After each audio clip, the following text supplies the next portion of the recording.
Welcome back to another episode of the North Star Takes podcast. I'm Bailey Policki. He's Jacob Liberta. We're a Minnesota sports podcast, so if you're a Minnesota sports fan, please hit that subscribe button and give this video a like as well. We're going to be talking Minnesota Timberwolves. We're recording this right before the Knicks game, so we're just going to talk simply about the Celtics game and how they just were able to pull off an incredible upset with pretty much 7 of their best 8 or 9 players out of the lineup. Their entire starting 5 was out. Naz Reid was out, and they still found a way to beat the Celtics, led by huge games from Jalen Noel, Nathan Knight, and fresh off the street, Greg Monroe. So, I mean, what were your thoughts as you I don't know if you watched the whole game or not, but just seeing what this team was doing, especially in the fourth quarter. Yeah, wasn't this a crazy win? Like nobody would chalk this one up for the Wolves to find a way, but they did. And I think that speaks to this team and this group this season as opposed to previous Wolves squads over, especially I'd say going back as far as the KG days all the way back to then. You don't usually see this much resiliency when there's this many guys out. And obviously these are unprecedented times. You never see your whole starting 5 just be completely wiped out like that. But still, I think I love that they rose to the occasion here and unexpectedly, and so many different guys contributed that it's really a testament to the depth on this team as well. I think these guys could step up and play significant minutes when called upon. Obviously, It's not going to work over sustained stretch of time, but they can fill in here and there, which is huge. So if you need to have a night here and there where you got guys like D'Lo or even an Ant or a Cat or something that need to maybe take a breather, have one of those rest days like all these other teams do with their stars, then you could get by against some of the lesser opponents. Like I think this happened too. I think it was a perfect storm where it's like we're playing a home game and for one, and then playing a Celtics team that isn't exactly playing their best basketball right now, but still, like they basically had everybody but Tatum, I think. So, that's a big win for us to just go get it. Have Noel dropping 29, Nathan Knight having a career night going 20 and 11, and then like you literally said, Monroe straight off the streets flying into Minneapolis at the day of the game. That's nuts. So I think it's just a little bit of everything with this team to really praise from the coaching staff, putting these guys in the best position to succeed, to basically these guys showing what they're made of and showing that they belong in the NBA and that these guys can play a significant role or a key role to this team when called upon. Absolutely. And you brought up a good point with the coaching. I want to highlight that because I think Chris Finch is doing just a phenomenal job this season. I mean, especially now he's having to manage this COVID crisis where all his best players are out. And he's mixing and matching. He's pushing the right buttons. He's empowering a guy like Jalen Noel, who's just a shot creator. He can find a way to get himself to the basket. He can pull up for any, mid-range three-pointer. He can basically shoot from anywhere on the floor. Nathan Knight brings just a different type of energy. Big-time rebounder. He's super aggressive. He can also ball handle, and I was surprised to see he can shoot threes as well. So, I mean, that guy's got all sorts of untapped potential too, I think. And that's probably part of the reason why they brought him in, just because they really liked what they saw from him with the Atlanta Hawks. Greg Monroe coming in, giving you 11, 9, and 6. Like, he's never played with this team. He's never practiced with this team. He didn't even know who Jalen Noel was before yesterday. He just comes in and casually almost gets a double-double and 4 assists away from a potential triple-double. Like, I mean, that's insane. And you watch the game, and he's like the calmest player on the court. When he gets the ball either down low in the post or at the top of the key, he's just taking his time. He's making really nice passes, setting people up. Like, I couldn't believe what I was watching. And maybe it was just a complete fluke. I mean, they're playing the Knicks tonight. We learned that Ant and Taurean Prince came out of the protocols, but they're still not going to play. But they are going to get Pat Bev and Naz Reid back. And so we'll have to see how that goes. But I'm still not convinced that, getting Pat Bev and Naz back is enough to make me confident we're going to beat the New York Knicks, even though they're not that great this season either. So maybe Chris Finch can come up with another masterpiece, but I mean, that's just a huge win last night because you look at the landscape of the rest of the West. Like, the Lakers are still losing. The Mavs obviously are struggling with the injury situation and COVID situation they're having. Clippers, Paul George is out for like 3 to 4 weeks, I saw now, and like they're only a game or game and a half above us. And then Lakers, I already mentioned the Lakers. The Nuggets are kind of hanging around that 500 mark.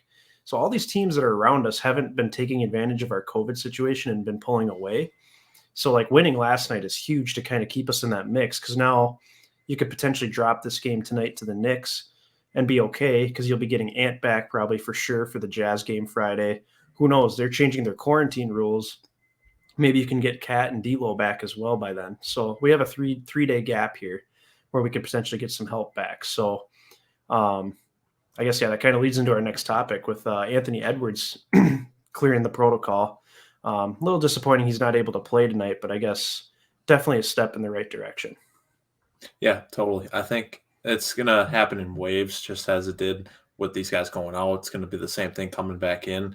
Obviously, some of them are going to be more affected by it than others. Like, I know Cat coming out, he was saying that he lost 12 pounds from this. So, Yeah. obviously, his recovery and kind of simulation back into gameplay might look a little different than some of these other guys who are more asymptomatic and coming back quicker. So, I think everybody's going to have their own situation. But in due time, I think you give it another week or so, I'd like to think we'll be somewhere around full strength. Well, at least everybody playing.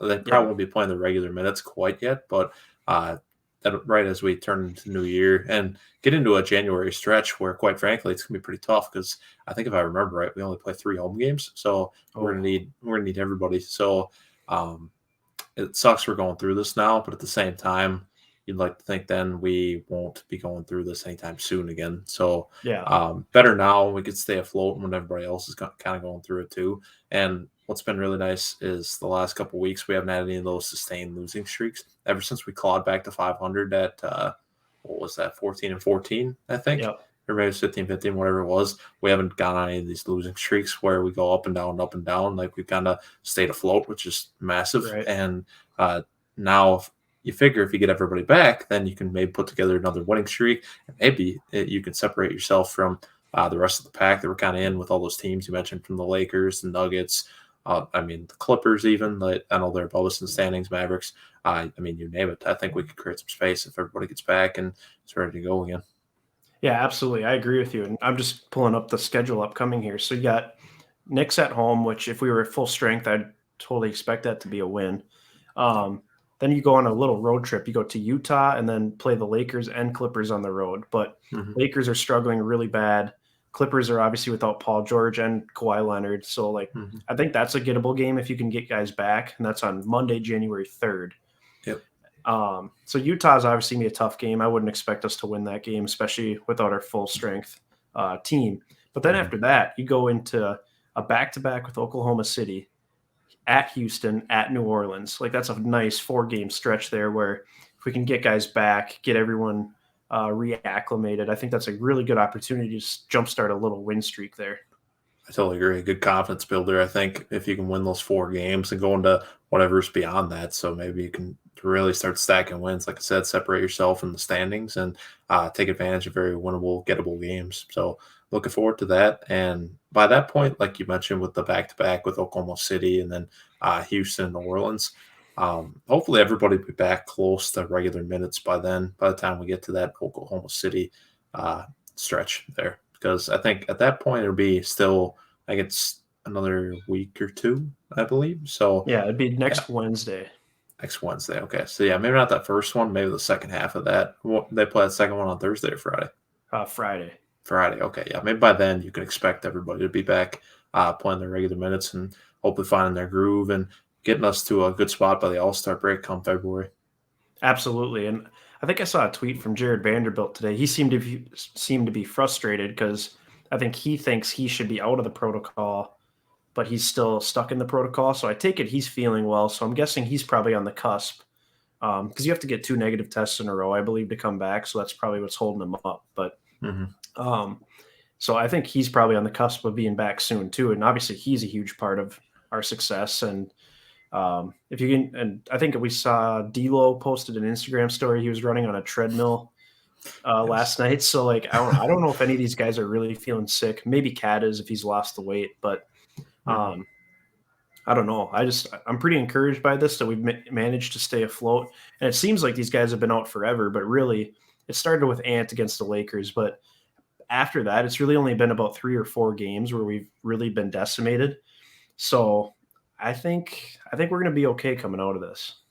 Yeah, I totally agree with you. I think we've yeah, like you said, stayed afloat, stayed the course, and hovered around 500. And that's really all you can ask. And hopefully, we can be at that point, or maybe a little bit better by the All Star break, like I mentioned. Then you can really set your sights on the playoffs and hopefully avoiding the play-in altogether if you can, because then you Yeah. can give yourself a chance at a 7-game series that you never know what can happen. I think this Wolves team at full strength can be a pretty tough out. It's because there's all sorts of talent there with big three. It starts with them, but then as you saw last night, there's a lot of guys that can contribute. So it's not just Yeah. one thing you got to shut down. Like there's a lot of things you got to take into account and be able to stop. So I think this Wolves team has as good of a chance as any to maybe be a sneaky team come playoff time. Exactly. And that's what's so exciting is that's why I'm excited for them to get through this COVID issue because Yeah. it really feels like they're on the verge of finding something special here. I mean, they were playing pretty good basketball up until this COVID thing happened. Mhm. Um, and it feels like they were working out some kinks earlier in the season. That's where the losing streaks happened. It's Mhm. like, man, if they can really just start to figure it out and play, just play a good game all around with, especially with our big three, just being able to play off each other. That's going to be huge for this team, especially coming down the stretch. And that's why I'm really excited for the second half of the season because we saw that last year with this team post All Yeah, Star break. This team was able to make it click. I mean, they only went 500, but that was a huge improvement from where they started the season. yeah, totally agree. And I think it plays to the Wolves' advantage in one way by having, like you said, I think they played the best basketball towards the end of the season last year as they have more sustained stretches of playing together, especially, well, namely that big three. Yep. But I also think as you get to the end, we're not nearly as old as a lot of these other teams. Like for Yeah. instance, let's say a Lakers or something that might be worn out by the end of the season compared to our guys who could probably just keep going all night long just because Right. they got fresher legs. And I think that could be to our advantage, and we won't have to have guys taking rest nights. Like I'm contradicting myself a little bit here because I was like, oh, you can afford to have a guy rest here and there, but at the same Yep. time, like we probably don't really need it as opposed to some of these other ones that are sitting there, like these top 5 guys, like every now and then where we just don't have to do that because we got a fresher team really because we're one of the youngest rosters in the NBA. Yeah, and that's what's exciting too. Is it's like, I mean, you got Cat and D'Lo are what 26, 25 years old. Like that's incredible that those guys are still that young. I And know, right? really, outside of Pat Bev, this team is extremely young. So yeah, you're right. I mean, there's a lot to be excited about with this team, and just see them continue to build. I think is really what's going to keep this fan base invigorated, keep Target Center buzzing. So all these are good things, and it's good. It's good for Mark Lowry and Alex Rodriguez to see this too, because Yeah. they need to see that there's a fan base here, and there's fans are willing to support this team. So Mhm. just so we can eliminate that threat of getting this team moved, because I don't think any of us want to see that happen. Absolutely not. No, I'm glad that we're giving them something to buy into this year. I think. Yeah, absolutely. So we'll have to keep an eye on it. We'll talk more Wolves, obviously, and yeah, that'll do it for this edition of the North Star Takes podcast. Once again, if you're a Minnesota sports fan, please hit that subscribe button. And if you're a Timberwolves fan, give this video a like and help us reach other Minnesota Timberwolves fans.